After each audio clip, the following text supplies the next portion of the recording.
Hello, learners. Welcome to your very own channel. Let's inspire each other.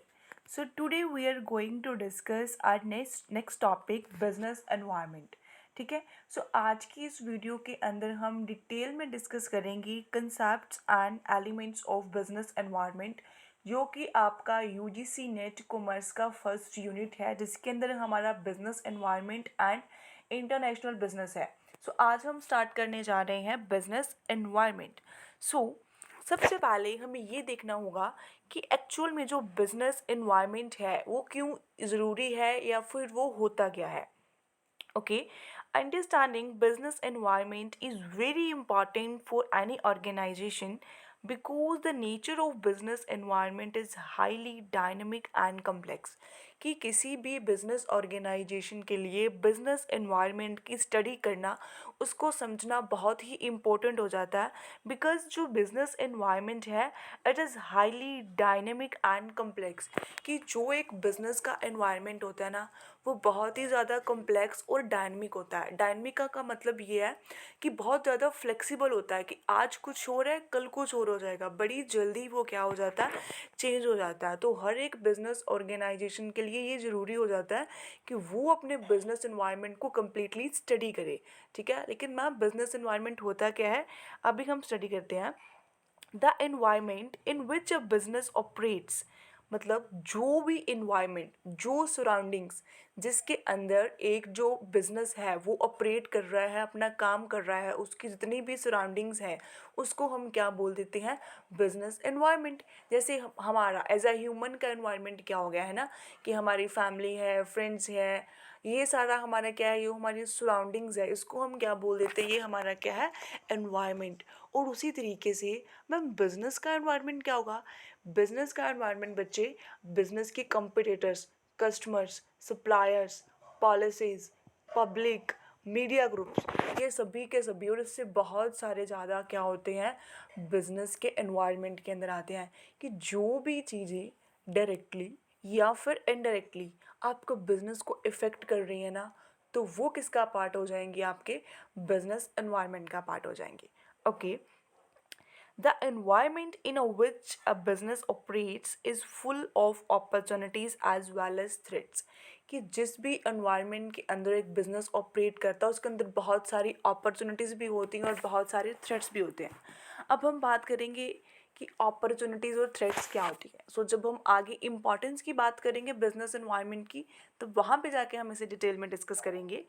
An organization formulates its business strategies in such a way that it is able to capitalize on the available opportunities and protect itself from the threats which the environment may be posing. कि जो भी business होता है, business organisation होती है, उनकी यही strategy होती है कि वो जितनी भी स्ट्रेटजीज बनाते हैं इस अकॉर्डिंग बनाते हैं कि जितनी भी अपॉर्चुनिटीज़ हैं उनके बिजनेस के लिए वो उनको अच्छे से यूज़ कर पाएँ, और जितने भी थ्रेट्स हैं उन थ्रेट्स से उनको कैसे बचना है, इन सभी के लिए वो क्या करते हैं, अपनी स्ट्रेटजीज बनाते हैं. तो यहाँ पे हम लर्न करेंगे about the nature and significance of business environment, कि बिजनेस एनवायरनमेंट का क्या सिग्निफिकेंस है. ठीक है. सो हेयर अब हम बात करते हैं बिजनेस एनवायरनमेंट.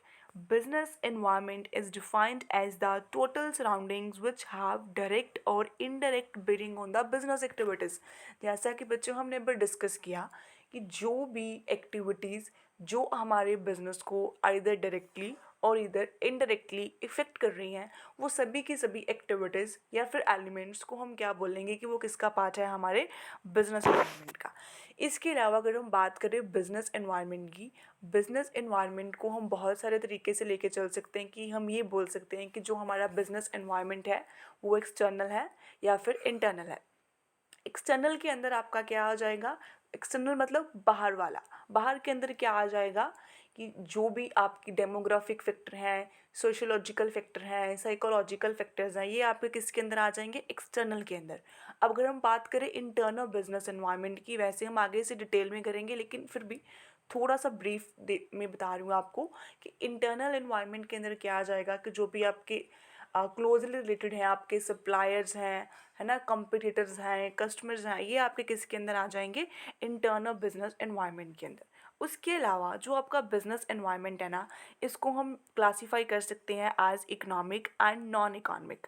ठीक है, the economic environment consist of factors. कि हम ये भी कह सकते हैं कि business environment basically two types का होता है, एक होता है आपका इकोनॉमिक और दूसरा होता है नॉन इकोनॉमिक।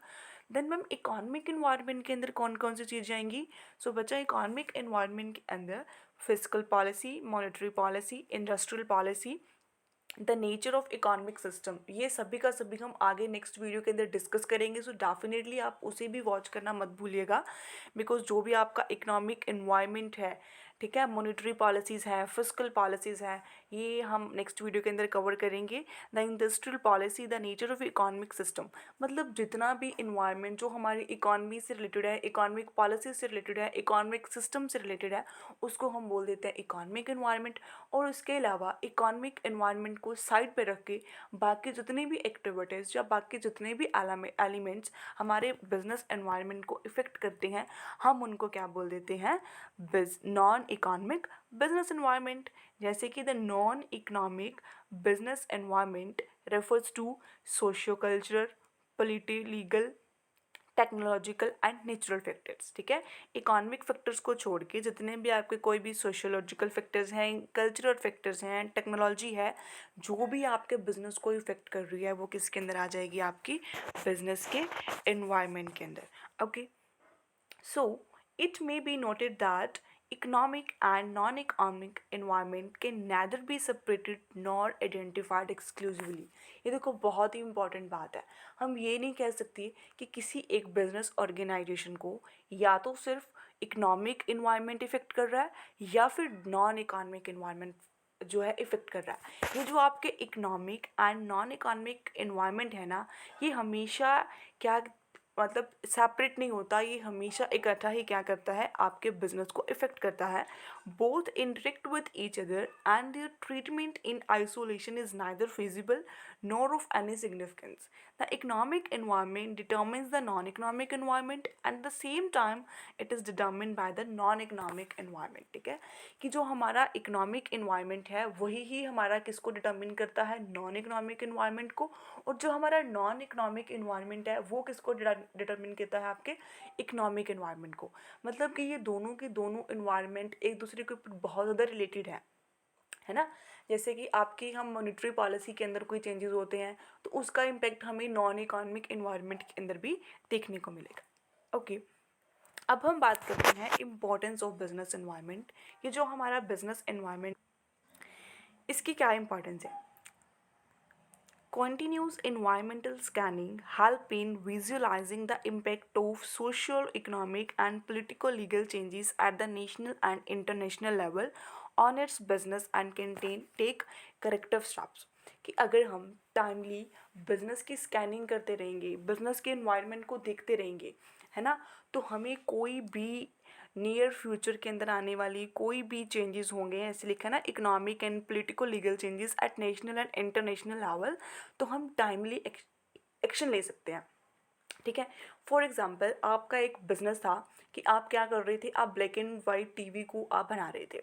ठीक है, आप क्या कर रहे थे? रेगुलरली आप इन्वायरमेंट की स्कैनिंग कर रहे थे कि क्या क्या नई टेक्नोलॉजी और आ रही है। तो उसके अकॉर्डिंग आपने क्या कर लिया कि जब आपको पता चला कि थोड़ी सी जो टेक्नोलॉजी है वो कलर टीवी की तरफ जा रही है, तो तभी आपने अपने आप को अप टू डेट कर लिया कि जो भी आपके ब्लैक एंड वाइट टीवी से उनके स्टॉक को क्लियर करके आपने जल्दी से जल्दी किन के ऊपर आगे? आप कलर टीवी के ऊपर आ गए। ठीक है, इसका मतलब आपको बेनिफिट क्या मिला कि आप अपने एनवायरनमेंट को नेशनल और इंटरनेशनल लेवल पे स्कैन कर रहे थे कि क्या क्या चल रहा है। तो उसी के अकॉर्डिंग आपने क्या बनाई? उसी के अकॉर्डिंग आपने अपनी स्ट्रेटजी बनाई और उसी स्ट्रेटजी ने आपको क्या कर लिया? सेव कर लिया। उसके अलावा it helps in identifying opportunities and threats. ठीक है, डेफिनेट सी बात है कि अगर आप अपने एनवायरनमेंट को स्कैन करोगे तो आपको पता चल पाएगा कि कौन कौन सी जो अपकमिंग है अपॉर्चुनिटीज़ हैं आपके बिजनेस के लिए, या फिर कौन कौन सी क्या है थ्रेट्स हैं। अपॉर्चुनिटीज़ क्या होगा कि फॉर एग्ज़ाम्पल है ना, वही एग्ज़ाम्पल हम लेके चलते हैं हमारा, कि आप एक मोबाइल फ़ोन मैन्युफैक्चर कर रहे हो, तो मोबाइल फ़ोन मैन्युफैक्चरिंग के अंदर आपने देखा कि जो आपके कंपटीटर्स हैं ना, ये नई नई फीचर्स इंट्रोड्यूस कर रहे हैं आप अपने मोबाइल के अंदर, लेकिन वो आपके मोबाइल के अंदर नहीं है। तो ये क्या था, एक थ्रेट था। तो इस थ्रेट को आप एज एन अपॉर्चुनिटी लेके चलोगे कि हमारी जो थ्रेट है कि हमारे कॉम्पिटिटर्स हमसे अच्छी अच्छी फीचर्स प्रोवाइड करवा रहे हैं कस्टमर्स को, वो भी बहुत ही लेस प्राइस पे। तो अब हम क्या करेंगे, सो अब हम करेक्टिव एक्शन ले लेंगे कि हमें भी इससे बेटर फीचर्स को किस तरीके से लेके आना है, ठीक है। और उसी तरीके से अगर हमें लगता है कि हमारा कोई कंपटीटर कुछ ज़्यादा अच्छी फीचर्स को यूज़ नहीं कर रहा, लेकिन हमारे पास ऐसी फैसिलिटी है, हमारे पास ऐसे रिसोर्सेज हैं जिनको यूज़ कर कर हम उसकी क्या ले सकते हैं, कॉम्पिटिटिव एडवांटेज ले सकते हैं, तो वो हमारे लिए क्या हो जाएगी, हमारी एक अपॉर्चुनिटी हो जाएगी। Okay, to it helps in identifying firms strengths and weakness in view of the technological and global development। हमें हमारी जो फर्म है, बिजनेस ऑर्गेनाइजेशन है, उसकी स्ट्रेंथ का पता चलेगा कि जो भी हमारी टेक्नोलॉजी के अंदर चेंजेस हो रहे हैं, क्या उसके अकॉर्डिंग जो हमारी बिजनेस ऑर्गेनाइजेशन है वो स्टैंड कर पा रही है या नहीं कर पा रही, हम कितने स्ट्रॉन्ग हैं अपनी इंडस्ट्री के अंदर।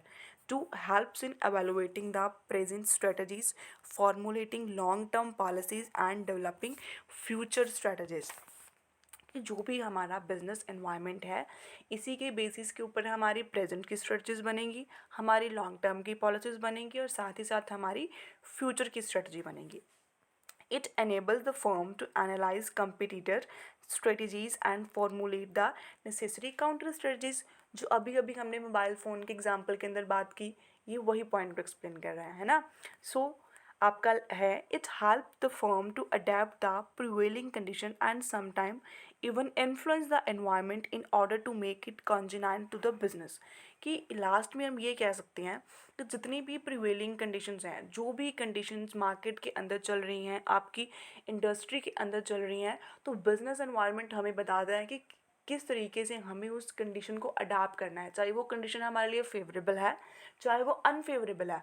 दोनों के अंदर हमें किस तरीके से इन दोनों सिचुएशंस को टैकल करना है, ये हमें किससे पता चलता है, जब हम क्या करते हैं, अच्छे से बिजनेस एनवायरनमेंट की स्टडी करते हैं। सो कोई भी बिजनेस ऑर्गेनाइजेशन है, उसके लिए बिजनेस एनवायरनमेंट की स्टडी करना बहुत ही ज़्यादा इम्पॉर्टेंट है, अगर वो इस कॉम्पिटिटिव एनवायरनमेंट के अंदर क्या करना चाहता है, स्टैंड करना चाहता है। तो अब हम बात करते हैं हमारे बिजनेस एनवायरनमेंट के एलिमेंट्स की। बेसिकली जो हमारा बिजनेस एनवायरनमेंट है, जैसे कि हमने पहले बात की, टू टाइप्स का होता है, one is internal and one is आपका क्या होता है, एक्सटर्नल। सबसे पहले हम बात करते हैं हमारे इंटरनल बिजनेस एनवायरनमेंट की। जो हमारा इंटरनल बिजनेस एनवायरनमेंट है, इसके अंदर देखो बच्चे क्या होता है, internal business environment refers to those close environment. ठीक है, कि ये क्या होता है, बहुत ज़्यादा क्लोज होता है बिजनेस के। It is controllable in nature, कि ये किसके हाथ में होता है, ये एक बिजनेस फर्म के हाथ में होता है कि वो उसको कंट्रोल कर सकती है और बहुत ही क्लोज होता है। इसके अंदर आपका क्या आएगा, जैसे कि आपका वैल्यू सिस्टम आ जाएगा, वैल्यू सिस्टम एंड आपके एथिकल स्टैंडर्ड्स आ जाएंगे इसके अंदर। Sorry, just wait for a while. ठीक है, value system and ethical standards आ जाएंगे कि आप कौन कौन से एथिक्स को फॉलो करते हो आपकी ऑर्गेनाइजेशन के अंदर, वो आपके क्या हो जाएगा, इंटरनल एनवायरनमेंट है ना। जैसे कि आपके एक एथिक्स हैं कि आपको किसी भी कस्टमर के साथ बिल्कुल चीट नहीं करना, आपको बिल्कुल ऑनेस्टली चलना है। तो ये क्या है कि आप कोशिश करोगे कि आप बेटर से बेटर सर्विसेज अपने कस्टमर को प्रोवाइड करो, वो भी बिना किसी चीट के, है ना, कि जितना प्राइस आप उनसे ले रहे हो उतने की सर्विसेज भी आप उनको प्रोवाइड करो, उनसे कोई भी झूठ नहीं बोलोगे, कुछ भी चीटिंग नहीं करोगे। ये आपका क्या है, वैल्यू सिस्टम है और आपका एथिकल स्टैंडर्ड्स है। तो ये भी आपके बिजनेस को इफेक्ट करेगा ना, कि आप उतना, आपका प्रॉफिट मार्जिन ज़्यादा नहीं है, बिकॉज आपके एथिकल स्टैंडर्ड्स हैं, आपकी वैल्यूज़ हैं कि आपको ज़्यादा प्रॉफिट मार्जिन नहीं लेना, आपको अपने कस्टमर्स को बेटर सर्विसेज देना है। उसके बाद मिशन, गोल्स एंड ऑब्जेक्टिव्स, कि जो भी किसी कंपनी की मिशन है, गोल है, या उसके ऑब्जेक्टिव है कि उनको क्या कुछ करना है, किसी भी कंपनी की ऑर्गेनाइजेशनल स्ट्रक्चर है कि वहाँ पे जो एम्प्लॉयज़ हैं वो किस तरीके के हैं, ये आपका सारा का सारा किसके अंदर आएगा, इंटरनल बिजनेस एनवायरनमेंट के अंदर। ये देखो, अगर किसी भी कंपनी के एम्प्लॉयज़ हैं वो बहुत बेटर तरीके से परफॉर्म कर रहे हैं, तो वो कंपनी भी क्या करेगी, अच्छा परफॉर्म करेगी मार्केट के अंदर। लेकिन अगर उसके एम्प्लॉयज़ हैं वो लेज़ी हैं, डीमोटिवेटेड हैं, वो काम नहीं करना चाहते, तो वो कंपनी क्या करेगी कि वो अच्छा परफॉर्म नहीं कर पाएगी। सो ये सारे के सारे, जैसे हमने पहले बात की कि जो भी एलिमेंट्स आपके एनवायरनमेंट को, आपके बिजनेस को डायरेक्टली या फिर इनडायरेक्टली इफ़ेक्ट करेंगे, तो वो आप किसका पार्ट हो जाएंगे, बिजनेस एनवायरनमेंट का। सो जो हमारे ऑर्गेनाइजेशनल स्ट्रक्चर है, आपके एम्प्लॉयज़ हैं, मैनेजर्स हैं, ये सब किसका पार्ट हो गए, हमारे इंटरनल बिजनेस एनवायरनमेंट का। इंटरनल बिजनेस एनवायरनमेंट कैसे कि ये हमारे से क्लोजली रिलेटेड है और हम इनको अपने आप पे कंट्रोल कर सकते हैं। फॉर एग्जांपल, अगर कोई एम्प्लॉय अच्छे से वर्क नहीं कर रहा, तो हम उसे चेंज करके एक एफिशिएंट एम्प्लॉय को लेकर आ सकते हैं। तो ये क्या है कि हमारे हाथ में होता है कि किस, हम इसको क्या कर सकते हैं, कंट्रोल कर सकते हैं। उसके बाद फिजिकल एसेट्स एंड फैसिलिटीज़, कि कौन कौन सी एसेट्स आपके पास हैं, कौन कौन से रिसोर्सेज हैं। फाइनेंशियल फैक्टर्स, कि कितने आपके पास फाइनेंस है, कि आप क्या कर रहे हो, कि आप ये सोच रहे हो कि ना भी मुझे तो ना बहुत बड़ी यूनिट लगानी है और कस्टमर्स को क्या देना है कि मुझे इकॉनमीज ऑफ स्केल का बेनिफिट लेके ना कस्टमर्स को बहुत ही सस्ते प्रोडक्ट प्रोवाइड करने हैं। लेकिन भैया अगर आपके पास पैसा ही नहीं है, आप अच्छी मशीन लगा ही नहीं सकते, तो किस तरीके से आप क्या करोगे, कस्टमर को बेटर सर्विसेज दे पाओगे या फिर अपना इकॉनमीज ऑफ स्केल पूरा कर पाओगे। देन कॉर्पोरेट इमेज, कि आपकी कंपनी की इमेज कैसी है, आपकी गुडविल कैसी है। ठीक है, ये सारे के सारे आपके क्या आ जाएंगे, इंटरनल बिजनेस एनवायरनमेंट। उसके बाद हम बात करते हैं हमारा इंटरनल बिजनेस एनवायरनमेंट, और उसके बाद आता है बच्चे आपका एक्सटर्नल बिजनेस एनवायरनमेंट। और आपका जो एक्सटर्नल बिजनेस एनवायरनमेंट है ना, वो बेसिकली क्या है, वो टू टाइप्स का होता है एक्सटर्नल। एक एक्सटर्नल आपका आएगा माइक्रो, जो कि हम अभी डिस्कस करेंगे, और एक आपका क्या आएगा, मैक्रो। ठीक है, दो टाइप का आपका जो एक्सटर्नल एनवायरनमेंट होता है, one is micro and other one is macro. तो सबसे पहले हम बात करते हैं हमारे माइक्रो एक्सटर्नल एनवायरनमेंट की। Micro environment has direct impact on the business. Apart from that, business organisation have some control, कि इसके ऊपर क्या है कि इंटरनल एनवायरनमेंट के अंदर हमने बात की थी कि जो हमारी बिजनेस फॉर्म है उसका पूरा का पूरा कंट्रोल होता है इंटरनल एनवायरनमेंट के अंदर। लेकिन जो हमारा मैक्रो एनवायरनमेंट है ना, इसके अंदर बहुत ही लिमिटेड सा कंट्रोल होता है। कंट्रोल होता है लेकिन सम कंट्रोल, पूरा का पूरा कंट्रोल नहीं होता of micro external environment. The effect of micro environment varies from firm to firm, कि जो भी एक माइक्रो एनवायरनमेंट है वो किसी एक फर्म को ज़्यादा इफेक्ट करता हो सकता है, किसी दूसरी को कम इफेक्ट करता हो सकता है। ठीक है, ये जो पॉइंट्स हैं ये आपको डिफ्रेंशिएट करने में हेल्प करेंगे, micro external environment and macro external environment. जैसे कि अभी हमने बात की, जो आपका माइक्रो एक्सटर्नल एनवायरनमेंट है, इसके अंदर क्या होता है कि सम कंट्रोल होता है हमारा। लेकिन जो आपका मैक्रो होगा ना, वो अनकंट्रोलेबल इन नेचर होता है, कि जो आपका मैक्रो एक्सटर्नल एनवायरनमेंट है उसको हम बिल्कुल भी कंट्रोल नहीं कर सकते, माइक्रो को हम कुछ हद तक कर सकते हैं, और इंटरनल को हम कंप्लीटली कंट्रोल कर सकते हैं। ओके, उसके बाद जो आपका माइक्रो एनवायरनमेंट होता है वो किसी फॉर्म को हो सकता है ज़्यादा इफेक्ट करे, किसी फॉर्म को कम करे। लेकिन जो हमारा मैक्रो एनवायरनमेंट होगा ना, वो मोर और लेस सभी फॉर्म्स को एक इंडस्ट्री के अंदर इकट्ठा इफेक्ट करता है। ओके, सो देखते हैं कि माइक्रो एनवायरनमेंट के अंदर कौन कौन सी चीज़ें आती हैं। Customer, competitors, marketing intermediates, suppliers, workers and union, public. ये क्या है, हमारे माइक्रो इन्वायरमेंट है, कि कुछ हद तक हम इन्हें क्या कर सकते हैं, कंट्रोल कर सकते हैं। फॉर एग्जांपल, आपके बिजनेस फॉर्म का क्या है, कोई सप्लायर है ना, आप क्या कर रहे हो कि आप ना फर्नीचर बना रहे हो, तो आपको कोई जो सप्लायर है वो वुड सप्लाई कर रहा है। लेकिन वो सप्लायर क्या कर रहा है कि ना बहुत एकदम से उसने अपने जो वुड का प्राइस है वो इंक्रीज़ कर दिया, कि भी मेरी ना वुड बहुत अच्छी क्वालिटी की है, अभी मैं आपको नहीं दूंगा, है ना। तो वो सप्लायर क्या होगा कि आपको बहुत हाई चार्ज करने लग गया, तो उससे क्या होगा, आपकी कॉस्ट इंक्रीज़ हो जाएगी। अगर कॉस्ट इंक्रीज़ हो जाएगी तो आपके क्या होगा, कंपटीशन की वजह से आप स्टैंड नहीं कर पाओगे, अगर आपकी कॉस्ट इंक्रीज़ हो जाएगी। तो इस केस में जो एक सप्लायर था उसने आपके ही फर्म को इफेक्ट किया, बिकॉज वो सप्लायर किसका था, आपको सप्लाई कर रहा था। उसने आपके कंपटीटर को या फिर आपके साथ की और फर्म्स को इफेक्ट नहीं किया। ये क्या होता है, हमारा माइक्रो एक्सटर्नल एनवायरनमेंट। और इसको हम क्या कर सकते हैं, कुछ हद तक कंट्रोल कर सकते हैं। बिकॉज अगर हमें एक सप्लायर अच्छा नहीं प्रोवाइड कर रहा तो हम किसी दूसरे सप्लायर से बात कर सकते हैं। लेकिन ऐसा भी हो सकता है ना कि वो वाला सप्लायर भी कहीं भी जो हमारे रॉ मटेरियल की मार्केट है उसके अंदर ही प्राइस इंक्रीज़ हो चुका है, तो हम भी आपको ज़्यादा प्राइस नहीं, कम प्राइस पे नहीं दे सकते। ठीक है, ये क्या था आपका माइक्रो एक्सटर्नल एनवायरनमेंट। इसके बाद आपका जो लास्ट पार्ट रह गया बच्चे, वो है आपका मैक्रो एक्सटर्नल एनवायरनमेंट। जैसे कि मैंने आपको पहले ही बताया कि जो हमारा मैक्रो एक्सटर्नल एनवायरनमेंट है ये बहुत ज़्यादा very uncontrollable in nature. The elements of macro environment is more और लेस, ठीक है, यूनिफॉर्म ऑल बिजनेस। ठीक है, यहाँ पे आएगा मोर और लेस कि ज़्यादा या फिर कम, जो जितनी भी हमारे बिजनेस फॉर्म्स हैं वो उनके ऊपर क्या होता है, सेम सा ही होता है। इसके अंदर हमारे कौन कौन से फैक्टर्स आएंगे इसको हम स्टडी कर लेते हैं बच्चा। इकोनॉमिक इन्वायरमेंट आएगा आपका,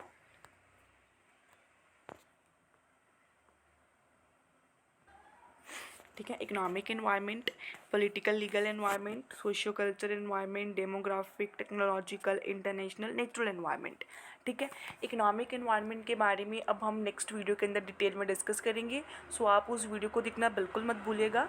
देन हम बात करेंगे पॉलिटिकल, ठीक है, socio cultural environment, demographic environment, technological, international and natural environment. ये सारे के सारे आपका किसका पार्ट है, मैक्रो एक्सटर्नल इन्वायरमेंट का। फॉर एग्जांपल हम एग्जांपल लेके चलते हैं लीगल इन्वायरमेंट का, है ना, कि कोई भी लॉ या फिर कोई भी रूल्स एंड रेगुलेशन ऐसे बन गए। फॉर एग्जांपल कि जो हमारा लॉ है कि हमने क्या है कि चाइल्ड लेबर को एम्प्लॉय नहीं करना, कि कोई भी जो इंडस्ट्री है या फिर फर्म है वो चाइल्ड लेबर को यूज़ नहीं करेगी, है ना। तो जितनी भी जो इंडस्ट्रीज थी या फर्म थी जो चाइल्ड को एज अ लेबर यूज़ कर रही थी वो उन सभी के सभी को इफेक्ट करेगा। बिकॉज वो क्या होता है कि मोर और लेस सेम इफेक्ट होता है जो हमारे क्या होते हैं मैक्रो एनवायरनमेंट, और उसको हम कंट्रोल नहीं कर सकते कि हम अपनी मर्जी से ये नहीं बोल सकते कि हम तो क्या कर रहे हैं कि चाइल्ड लेबर को एम्प्लॉय करेंगे। बिकॉज ये क्या होता है, जो आपका मैक्रो एनवायरनमेंट होता है वो बहुत ही ज़्यादा अनकंट्रोलेबल इन नेचर होता है।